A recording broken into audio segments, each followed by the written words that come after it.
No, there was a lot of controversy your last season. Really? Yes, I didn't know. Real Housewives. A lot of controversy, and I've you and I have spoken since then. So I talked to you and Aaron at Kyle Richards' party, and then you and I had lunch recently. Right. And a lot of people are under the impression because of the show that there was this fling between you and Brandi, and that's simply not true.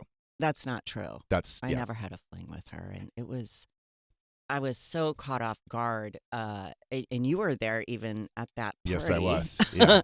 And a week later, I was in Rome where I was told that news, and I was, obviously very surprised by it. Do you think that storyline was produced by the actual production, or do you think it's more of a Brandi thing to stay relevant? Or I don't know. It was the show is a very that's the thing that I told Garcelle when she came on her first season. Mm-hmm. I told her this is very different from anything you've ever done before. Mm-hmm. And I've done reality before with Ryan Seacrest, and it was a very different situation. And so I don't know if it was from production. I don't know if it came from that. I have no idea. So basically, what it looked like, or at least from what I saw, is that there were text exchanges. Well, first of all, something happened where you were working in Santa Barbara, correct? And then Brandi... northern, a little north of there. And then apparently Brandi wanted to be on, or she wanted you on her podcast. Yeah, she wanted me to do her podcast, and she had a crush on my co-star that I was working with. Mm-hmm. So she asked me. Who was that? Patrick Muldoon. Okay. So you're... Okay, fine. All right. I thought we were going to have fake names here. I guess we're not. So she asked me if she was able to interview me, would I be able to get him an interview too? Because she had always liked him. So I said, he's one of my best friends. I've known him since I was a teenager, and one of my very dear friends. And so, obviously, I was able to make that happen. Mm-hmm. And did she stay with you when she came up to the... She stayed up there. Yeah. She didn't stay in my room. Right. But you had a big place. I had two separate rooms. Yeah. That were there were all these little cottages, and each cottage had different rooms in them with all their own key. People can stay. It's a small place, small town. And so I had two rooms, and my daughter and her friend and my other daughter, I didn't want them to stay in a room by themselves because I just didn't feel comfortable with them. Yes. I'm the same way. Yes. So anyway, there were... Now, you know who's not the same way as you and me? Is Megan, because she actually requested a separate building. Where did you go in Mexico? All inclusive, honey. Well, how old are the kids, though? I'm sorry. They are old enough to stay in their own room. You didn't answer the question. How old were they at the time? Like 14 and 15. Staying in a room in a separate building. Across the resort. In Mexico. Was it even the same resort in the same city? All or right, did you drop them off in Mazatlan? I was in Playa del Carmen and they were in Cancun. All right, I'm not being judgmental at all. I'm totally judgmental. It's like maybe your 14 and 15-year-old are like going on 30 or something. I don't know. You're being very diplomatic. No one thinks it's okay. Yeah, no, at a certain age, and you will see with Monroe that the next building might be okay. So the girls were with you. Yes. In your room. Yes. Now, how did it happen that... So did you invite Brandi up and say... Well, first of all, what was your relationship with Brandi? Had you met her before? I met her twice. I met her once through an agent, and then the second time I met her was on camera. Okay. For the show. Okay. So then she wants you on the podcast. She wants Patrick on the podcast, or she has a crush on Patrick, whatever. She says, I'm coming up, or was she invited? Like, how did this all occur? She kept asking me to do her podcast, and I was traveling a lot, and I wasn't around to do it. And so she said, I heard you're working with Patrick and she asked if the producers could get her to go up there, would I be able to do an interview and then have him being interviewed? And I said that's yes. how it happened. So when she arrived, but you know what? I don't want to get into because I don't want to give her this platform. Oh, totally. Why. Okay, right. I'm sure. You know what I'm saying? That's why when all that fine. went down, I okay. didn't want to give.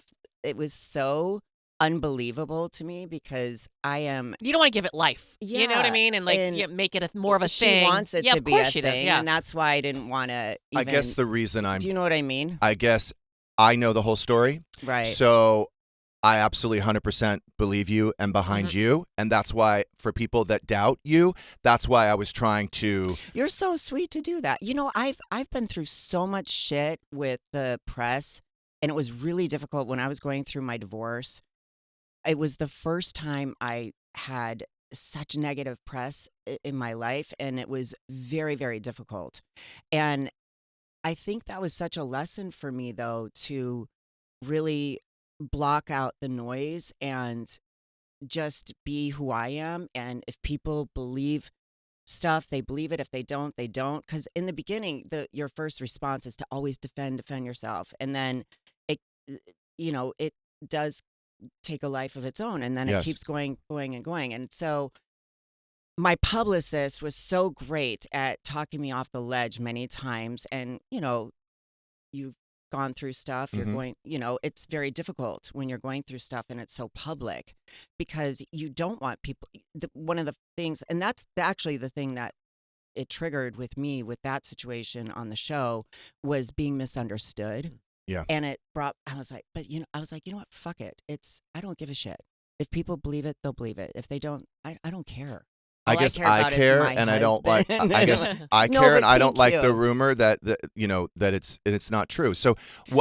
I'm going to answer the question. Said about me. I'm going to answer the question. Really horrible things. You slept in a separate cottage with your kids. Yes. You did not hook up with Brandi Glanville. No, she is hot. If you were to hook up with a girl, that would be a good option. She's an attractive, sexy woman, I think. I don't know. And she's a good time. But she does drink a lot. And gets kind of but so do I. mean. You're a happy drunk. I think she turns a little bit. The worm turns with her a little bit. Right. So you guys ended up going out and having drinks. You went home early. I don't want to really get into the whole Totally thing get it. with her because that's why, on the show, I didn't want to she wasn't even filming with us. It was the weirdest thing and the weirdest storyline. But looking back at some of the things that were brought up prior to that, I don't know if it was set up, along the way. I don't know. Well, there was I remember a scene at Kyle's house in her bedroom. Yeah. That seemed very produced and set up. Totally. Where that's when they had found out. Was it Dorit and Kyle? Was it Kim? I don't know who was there. It was Kim who brought Brandi to Kyle's house. And that's when Brandi... Fully made up, hair, makeup, the whole and thing. Was just waiting in the car. A mic for her. Yeah, and she was supposed to just wait in the car with all of her makeup and hair done. And then they're like, oh, bring her up. In my opinion, it was totally produced. Well, also what I felt was set up too was in the beginning when we had all of them over for dinner and then they started talking about threesomes. I thought it was odd. I remember you telling me this. Because that was filmed before all this went down. And you were like, why do they keep the talking about this? And I'm like, what the hell? And they kept bringing it up, and then they were making such an issue out of it. And I thought that was very odd that they kept going. It's all very sus. Very sus. I mean, the thing is, I think if you put a bunch of women together and you really start asking questions and getting to know each other, drama will come out of it. You don't have to make shit up.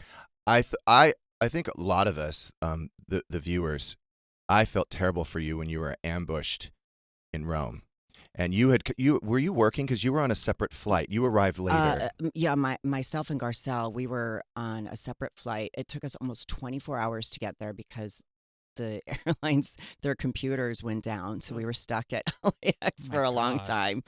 But they purposely, had the other women on a different flight. But the thing is, when people said, "Oh, she keeps leaving," first of all, a lot of the women leave a dinner table after a certain point. Mm-hmm. Why am I the only one that's being called out for that? And it wasn't like I was there for 10 minutes. That's the Right. thing that people don't see. It could be like an hour or 2 hours after a certain time. You're like, I have nothing else to say about this shit. You can either move on from it or not. Regarding, they were on this whole thing with the threesome thing, and then bringing up stuff I did in my career, and like, what the hell does that have to do I with have shit? I have You to know? say, because you're very famous for some of the movies that you've done, right? One of which is Wild Things, where Right. there is a A kiss? a kiss, There's a threesome, and then there's obviously a scene with Nev and I. and it just because you played that character or did that scene in a movie doesn't mean you do it in your real life. Right. No, for sure. Yeah. And even if I do that, whose business is it? Exactly. Who gives a shit? Right. You Right. know, and that's the thing. Like the first season, I was so open, and a lot of people had said, that I was different. The second season, when you are from out the gate, every single dinner, the target, and I kept telling the women, you guys gotta like ease up, because it's not gonna look good for you, girl. This Right. doesn't. Why do you have to be so mean? And they were very aggressive the whole season. It's like they pick one person each season and go after. Mhm. And that season it was obviously me. Okay, so you felt that way in your second season. Yes, I did. Yeah, because I don't remember the first season. My first season was They're like great. easy I on you had in the fun. first season. Right. It's season Yeah. 2 you have to be afraid. Watch your back. Yeah, Yeah. no, Yeah. I was told that after, but why? Why does it have to just let things be natural and let it evolve? And if you start, and the thing is, they knew nothing about Garcelle. Like, ask her questions. I know her because I've known her for so long, but it was really, they don't even know anything about any of our lives, really. No one ever says, "Hey, how are you?" Right. It's always about, you did this, you did that, or you think it was it was very odd to me, and that they would go after There's one person.